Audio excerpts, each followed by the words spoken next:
अब हम समझते हैं डबल सर्कुलेशन क्या होता है। हमने बात कर ली mechanism of working of heart, फिर क्या होता है ऑक्सीजनेटेड ब्लड का, डीऑक्सीजनेटेड ब्लड का। अब हम ये कह रहे हैं कि हार्ट जो है वो डबल सर्कुलेशन करता है।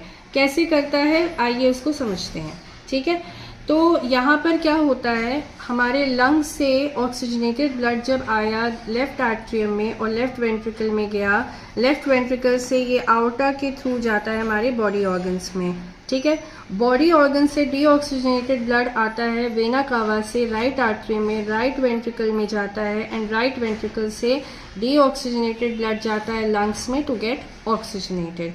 ठीक है, तो यहाँ पर क्या हो रहा है, the blood it goes through the heart twice during each cycle, so that is why this is known as double circulation. क्योंकि एक बार ब्लड आ रहा है इस चैम्बर में एंड द ऑक्सीजनेटेड ब्लड, और फिर वो जा रहा है बॉडी ऑर्गन्स में, और फिर से डीऑक्सीजनेटेड ब्लड एंटर करता है हार्ट में to get transported to the lungs. So blood को आप देख रहे हो कि twice it is coming into the heart, so that is why we call it as a double circulation.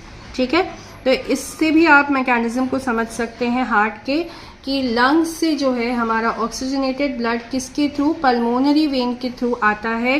कहाँ पर आता है, लेफ्ट आर्ट्रियम में आता है।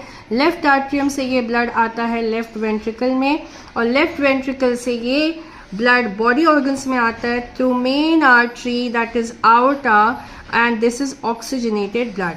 ऑल्सो बॉडी ऑर्गन से हमारा कार्बन डाइऑक्साइड रिच ब्लड और डीऑक्सीजनेटेड ब्लड आता है राइट आर्ट्रियम में थ्रू सुपीरियर वेना कावा, और राइट आर्ट्रियम से वो आता है राइट वेंट्रिकल में, और यहाँ से वो पल्मोनरी आर्टरी के थ्रू जाता है लंग्स में। कौन सा ब्लड, डीऑक्सीजनेटेड ब्लड जाता है लंग्स में to get oxygenated. So twice the blood is travelling through the heart, and this is why we call कि हार्ट जो है उसमें डबल सर्कुलेशन होता है। अंडरस्टूड?